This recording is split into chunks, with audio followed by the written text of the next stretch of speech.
Hello everybody, Andrew Casey from Hypersanity Books. Today we'll be talking about Stalkers. Now, for the purposes of this video, it is just writing suggestions, writing tips. It's putting this into different categories of subject matter. It is not ever going to constitute as any legal advice, psychological advice, social advice, or just any personal advice. This is just a video for the purposes of writing types of characters. Otherwise, let's just get into it.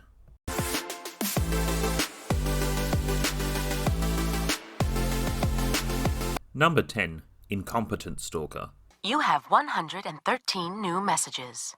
Oh my! When you look at certain friendships that people try to form, it shows that there's different social barriers, and sometimes this is not intentional in a character to their behaviour, but most of the time the incompetent stalker is looking for friendship, or they're looking for a relationship, and they go the wrong way about it. So if you have a situation where you're seeing a friendship or a relationship moving too fast, then these are some of the warning signs to pay attention to. Guess who? Sorry to leave you so many messages. Just lonely here, thinking about the muscle-down paper boy. Number 9. Intimacy Stalker. When you're out at a club and you see a fly girl, do the creep, and do the creep. The intimacy stalker can be someone who's looking for that intimate relationship that they think they want with another person, similar to the previous stalker. So sometimes the behaviours, also a lot of people who play games with other people to acquire their conquests. Sometimes the intimacy stalker, and I don't condone this, but polyamorous relationships, also referencing why women kill. Yes, so a couple have an open marriage, there's a bit of humour within that story, but the reality of the intimacy stalker that's getting involved, and she gets involved with other couples, she shows a lot of extreme behaviours when they try to get rid of this person from their life, but the intimacy, she's still wanting that, and everything's all good, and she's suddenly broken back into the house and cooking food for them. So the intimacy stalker can be quite frightening to write, especially if you do have personal experiences with people wanting intimacy when you're wanting boundaries set. Number 8. Rejected Stalker. I don't want to be with either one of you. What? Saddam, you're an asshole, and you'll never be the friend that I want.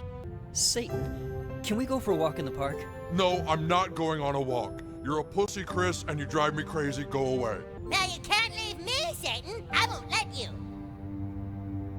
So we've all heard about narcissism. Now, the rejected stalker doesn't take to the rejection quite well. So with narcissism, I touched on it on a video I'll be re-uploading and reshooting. Though there's 4 types of narcissists. Yes, it argues that there's other subcategories, but if you look at the 4 types, everything falls into these 4 categories. Number 7. Resentful Stalker. Bruce Wayne, the orphan. It's 30 kids to a room. 12 years old and already a droplet, numbing the pain. You wake up screaming with rats, chewing your fingers.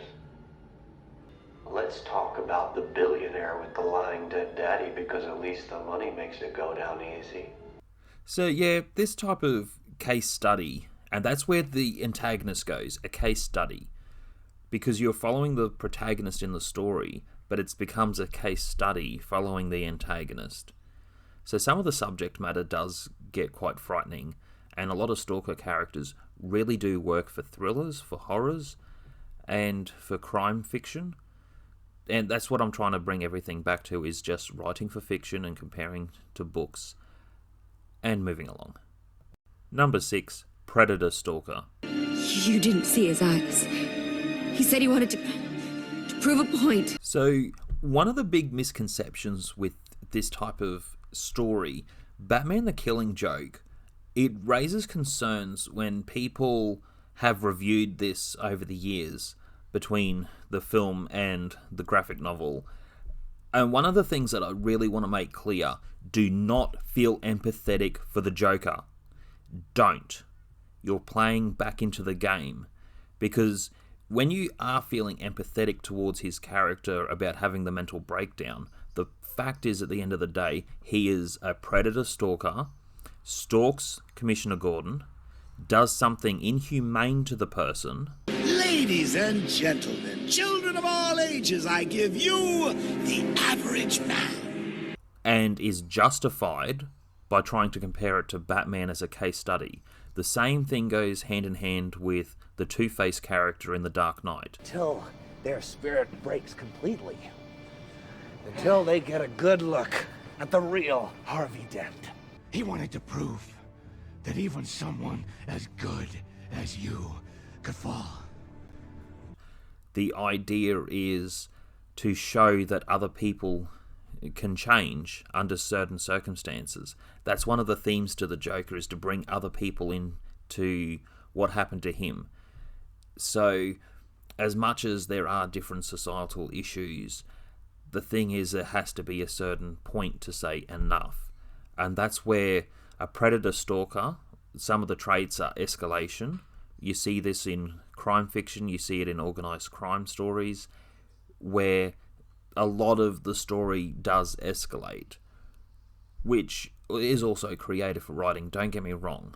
But with referencing Batman the Killing Joke, within the story of the ending where Batman's offering him therapy, that is a no-go, because the Joker has no intent to try to redeem himself. And that's the whole point of the story. He's just going to keep doing it again. And Batman is not actually helping him, it's only fueling his ego. So I have had a bit more of a professional break it down in a deeper detail, but that's another video for another time. Number 5, Hitman.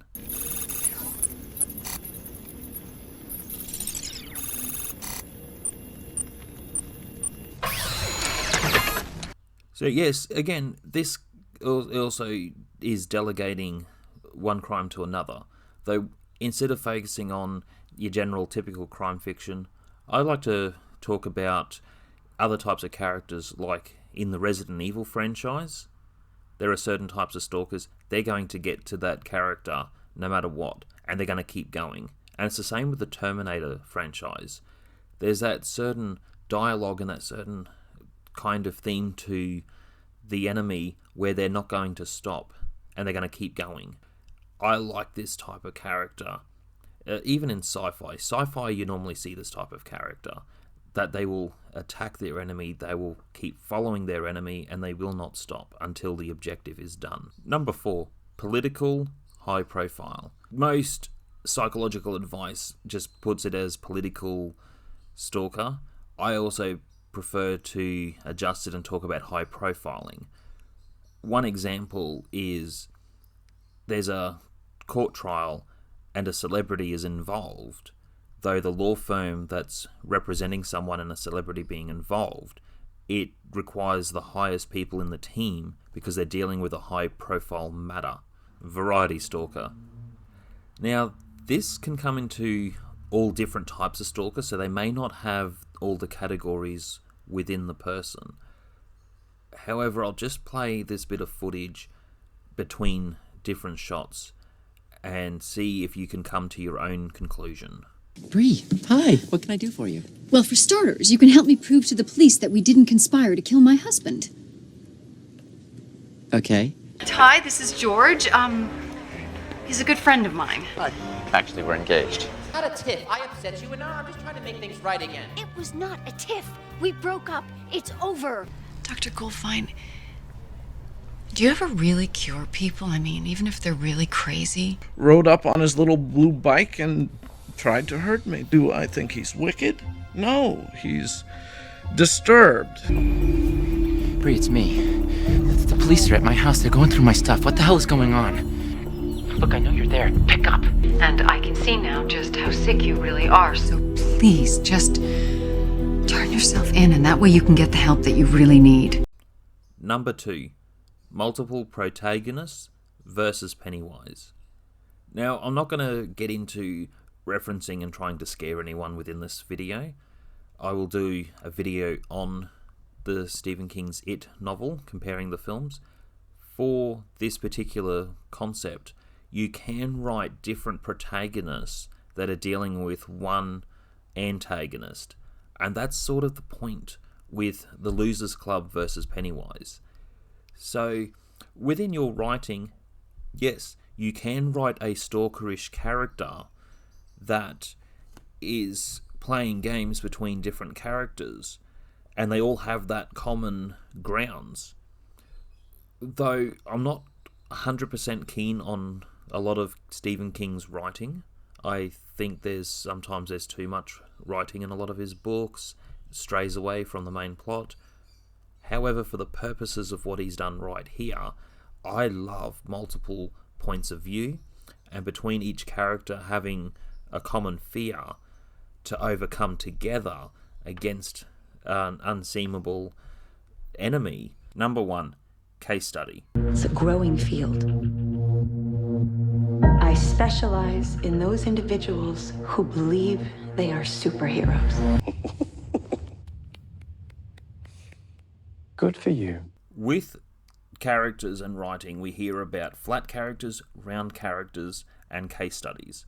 With a lot of stalker type characters, consider a lot of shows that you watch, a lot of thrillers, a lot of horrors. You take the Goosebumps franchise, the title for each book is based off the antagonist. And that's where you're more interested in, is the antagonist. Now, we're talking a simpler story. Now, when you take it to a thriller like the movie Split, he shows a lot of different signs of being a stalker to his beliefs. Now, you can watch the film and argue that he's a case study. And that's what I like with some of the characterizations. But we are talking fiction. That's why with the high profile point within this video, I don't touch on any real people, just for that type of point. Now, a case study can also be from the protagonist point of view, something as simple as how the character in Enchanted, she develops through the narrative, and you can also have that to a more extreme view of Joker, how he transitions. And that's one of the things when a case study becomes a protagonist, it does get a lot of people on edge, because it's almost like it's condoning violence, where sometimes it's just seeing things from another point of view. Otherwise, that's it for today. Hit like, subscribe, comment. You can email me, andrewcasey@hypersanitybooks.com. I will reply to certain emails. Please do not spam me. I don't want to be stalked or cyber stalked, which is one I didn't quite cover within this video. Otherwise, I will touch on the subject matter of stalkers, but that's another story and shall be told another time. See ya!